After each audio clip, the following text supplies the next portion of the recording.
எல்லாருக்கும் வணக்கம். இன்றைக்கி கூலி படத்தை பற்றி நம்ம பேச போகிறோம். பிளான் பண்ண மாதிரி ஷூட்டிங் பயங்கர ஸ்பீடாக போயிட்டுருக்கு. ஒரு பக்கம் பார்த்தீங்கன்னா வேட்டையன் படத்துக்கான டப்பிங் ஒர்க் நடந்துகிட்ருக்கு. அதில் தலைவர் டப்பிங் பேசிகிட்டு இருக்காரு. ஏன்னா இப்போதைக்கு கரண்ட்டில் கூலி படத்தோட ஷூட்டிங் வந்து வைசாக் ஹார்பரில் நடந்துகிட்ருக்கு. ரஜினி சார் இல்லாத போர்ஷன்ஸ்லாம் அங்கே ஷூட் பண்ணிகிட்ருக்காங்க. ஸோ இந்த கேப்பில் தலைவர் வந்து வேட்டையன் படத்துக்கான டப்பிங்கில் பிஸியாக இருக்கார். எனக்கு தெரிஞ்சு இந்த டப்பிங்கை கம்ப்ளீட்டாக முடிச்சதுக்கப்புறமா ஒரு 4-5 டேஸில் அவர் மொத்த படத்துக்கான டப்பிங்கையும் முடிச்சிடுவார். முடிச்சுட்டு இந்த வார இறுதியில் 25th இந்த மாதிரி வைசாக்கில் நடக்கிற ஷூட்டிங்கில் போய் ஜாயின் பண்ணுவார் போல இருக்கு. வைசாக் ஷெடியூலுக்கு முன்னால் சென்னையில் ஒரு பிரம்மாண்டமான பாடல் காட்சி படமாக்கப்பட்டது. இப்போ ரீசெண்ட் டைமில் பார்த்தீங்கன்னா ஜெயிலரில் தலைவருக்கு ஒரு ப்ராப்பரான ஒரு சாங்கே கிடையாது, ஒரு இன்ட்ரோ சாங் இல்லை. அதற்கான காரணமும் நெல்சன் சொன்னார். நடுவில் இந்த காவாலா சாங்லையும் தலைவர் லைட்டாக தான் நடுவில் வருவார் இல்லையா. ஸோ நமக்கு ஆஸ் அ ஃபேனாக தியேட்டர் ஆடியன்ஸாக நம்ம படம் பார்க்கும்போது தலைவரை பெரிய ஸ்க்ரீனில் டான்ஸ் ஆடி ஒரு இன்ட்ரோ சாங்லாம் வந்து ரொம்ப சூப்பராக இருக்கும். இல்லை படத்துக்கு நடுவில் ஒரு ப்ராப்பரான ஒரு சூப்பரான ஒரு சாங் வந்தால் நல்லாயிருக்கும்.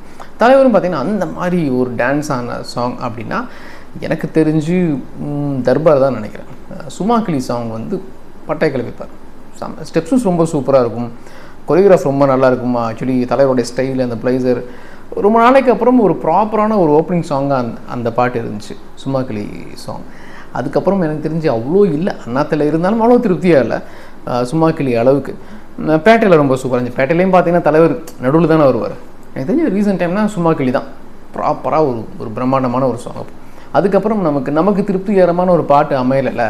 இந்த 2 படத்துலையுமே தலைவருக்கு செம சாங் இருக்குங்க. ஒன்று கூலி, இன்னொன்று வேட்டையன். ஃபஸ்ட்டு கூலியை பற்றி பேசிடுவோம். எனக்கு தெரிந்த ஒருத்தர் வந்து பார்த்திங்கன்னா கூலி படத்தில் ஒன் ஆஃப் தி டான்ஸராக பின்னாடி அட்மாஸ்பியரில் ஆடுவாங்கள்ல, அந்த மாதிரி ஒரு டான்ஸ் ஆகிட்டு வந்திருக்காரு. அவர் சொன்ன விஷயம் என்னென்னா, ஒரு செமையான ஸ்டெப்பாக தலைவர் டான்ஸ் ஆடிட்டுருக்காரு, ப்ராக்டிஸ் பண்ணிகிட்ருக்காரு. அப்போது அவருக்கு காலில் வலி வந்திருக்கு.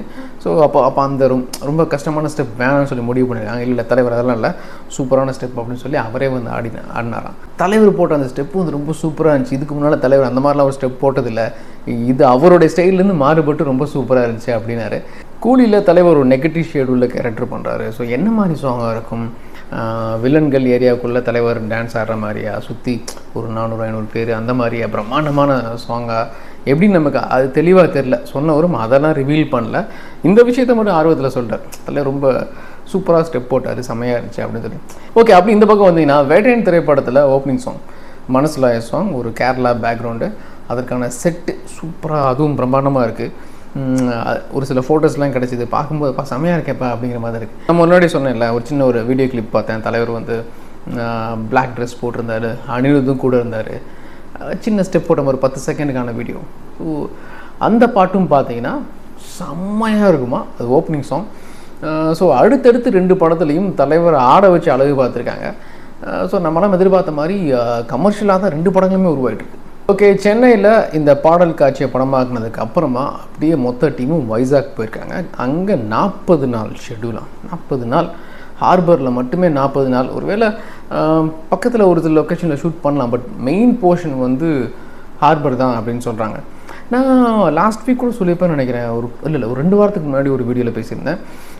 அதாவது மெயின் போர்ஷன் ஹார்பரில் ஷூட் பண்ணுறதுக்கு முன்னாலேயே வைசாக்கு ஒரு டீம் போயிட்டாங்க. அங்கே போயிட்டு அந்த வைசாக் அந்த ஆந்திர ஏரியா, அந்த தெரு ரோடு, அதான் ஒன்றும் ஸ்டாக் ஷாட் எடுப்பாங்கள்ல, அந்த ஊர் சம்மந்தப்பட்ட காட்சிகள். ஒருவேளை கார் வந்து ட்ராவல் ஆகிற மாதிரி இருந்தால் அந்த சிட்டியை காட்டுறது, அந்த மாதிரியான ஸ்டாக் ஷாட்ஸ்லாம் ஒரு டீம் போய் முன்னாடி எடுத்து வச்சுட்டாங்க. அப்போது நடக்கிறதெல்லாம் கணக்கு பண்ணால் தெலுங்கு தேசத்தில் கதையோட முக்கியமான பகுதி நடக்கும் போல இருக்குது.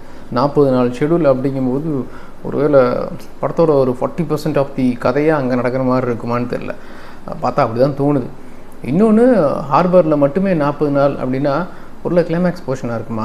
லோக்கிக்கு வந்து சிங்கிள் லொக்கேஷனில், அது மாநகரமாக இருக்கட்டும், கைதியாக இருக்கட்டும், கைதியை வந்து சிங்கிள் லொக்கேஷன் அப்படின்னு சொல்லிட முடியாது.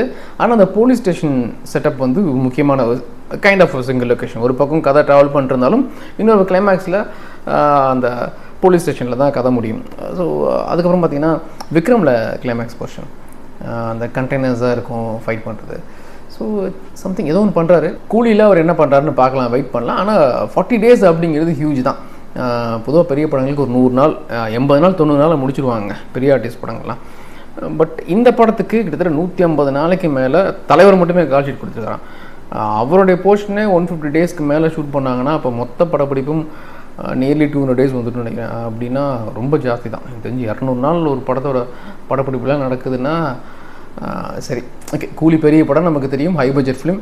அதனால் 200 நாள் படப்பிடிப்பு நடக்கிறது வந்து சகஜம்தான், அது ஆச்சரியப்படுறதுக்கு ஒன்றும் இல்லை. பட் ஸ்டில் தலைவர் 150 days அதுக்கும் மேலே கொடுத்துருக்காரு அப்படிங்கிறது ஆச்சரியமாக இருக்குது. இதுக்கு முன்னால் அவர் அதிகமான டேட்ஸ் கொடுத்த ஒரு திரைப்படம் அப்படின்னா எந்திரன் நினைக்கிறேன். I think so. தப்பாக இருந்தால் கமெண்ட் பாக்ஸில் கமெண்ட் பண்ணுங்கள். I think Soubin சாயர், Manjummel boys famous தமிழ்நாட்டில், அந்த படத்துக்கு அப்புறம் தான் எல்லாருக்குமே அவர் தெரியும். அது இல்லாமல் எக்கச்சக்க படங்கள் நடிச்சிருக்காரு. ஸோ ஒரு செமையான ஒரு ஆர்டிஸ்ட், ஒரு ப்ரொடியூசர், இப்போ ப்ரொடியூசராக ஆகிட்டார் அவர் கூலியில் நடிக்கிறது நமக்கெல்லாம் ஹாப்பியாக இருக்குது. எஸ், வைஜாக் ஷெடியூலில் ஷோபின் சாயர் வந்து நடிக்கிறாரு. அவருக்கான முக்கியமான காட்சியெல்லாம் அங்கே படம் பார்க்குறாங்க. அப்போது படம் முழுக்க வரக்கூடிய ஒரு முக்கியமான ரோல் பண்ணுறாரு போல இருக்குது. ஷோபின்லாம் உள்ளே இருந்தானா ப்ளஸ்ஸுங்க அது படத்துக்கு. உண்மையிலே ரொம்ப கேஷுவலாக அசால்ட்டாக நடிக்கக்கூடிய ஒரு ஆள். மலையாள இண்டஸ்ட்ரியில் இப்போதைக்கு வளர்ந்து வரக்கூடிய ஒரு நடிகர். ஹீரோவும் நிறைய படங்கள் பண்ணியிருக்காரு. ஸோ பார்க்கலாம் என்ன மாதிரி கதாபாத்திரம், நெகட்டிவ் ரோலாக அப்படின்னு நமக்கு தெரியல. பட் வைஜாக் ஷெடியூலில் அவர் நடிச்சிட்ருக்கார், அவ்வளோதான். நான் கேள்விப்பட்ட இன்னொரு விஷயம் என்னென்னா, தெலுங்கு சோஷியல் மீடியாலலாம் பார்த்தீங்கன்னா இதை ஷேர் பண்ணிகிட்டு இருந்தாங்க. நாகார்ஜுனா சாரும் ரவிதேஜா சாரும் பார்த்தீங்கன்னா படத்தில் இருக்காங்க. இதுக்கு முன்னாடி நம்ம கேள்விப்பட்டோம், நாகார்ஜுனா வந்து ஃபஸ்ட்டு கதை கேட்டார், அப்புறம் டேட்ஸ் இல்லை, இப்போதைக்கு இல்லைன்னு சொன்ன மாதிரி கேள்விப்பட்டோம். ஆனால் அங்கே இருக்க சோஷியல் மீடியாவில் அதை பற்றி அதிகமாக ஷேர் பண்ணிகிட்டு இருக்காங்க. ஒரு வைஜாக் ஷெடியூல் முடிஞ்ச உடனே மொத்த படப்பிடிப்பு குழுவும் ஃபாரின் போகிறாங்க. ப்ராபப்ளி ஒரு 1 or 2 weeks பிரேக் விட்டு, 2 weeks பிரேக் விடுவாங்களான்னு தெரில. ஏன்னா பரபரப்பாக ஷூட்டிங் போயிட்டுருக்கு. ஒரு வாரம் அந்த மாதிரி பிரேக் விட்டு ஃபாரினுக்கு அப்படியே படப்பிடிப்பு நகருது. அங்கே முக்கியமான போர்ஷன் ஷூட் பண்ண போகிறாங்க. நான் முன்ன சொன்னேன் பார்த்தீங்களா, ஒரு 2-3 எபிசோட்ஸ் மாதிரி அங்கே எடுக்க போகிறாங்க. அதே மாதிரி 2-3 கண்ட்ரிலையும் ஷூட் பண்ண போகிறாங்க. அந்த போர்ஷன்ஸ்லாம் ஐமேக்ஸ் கேமராவில் ஷூட் பண்ண போகிறாங்க. அடுத்தடுத்து வேட்டையின் படத்துக்கான அஃபிஷியல் அனௌன்ஸ்மெண்ட் வரப்போது. ஃபஸ்ட் சிங்கிள் எப்போ ரிலீஸ் பண்ண போகிறாங்க அப்படிங்கிறத அஃபிஷியல் அனௌன்ஸ் பண்ண போகிறாங்க. அது வரைக்கும் வெயிட் பண்ணலாம்.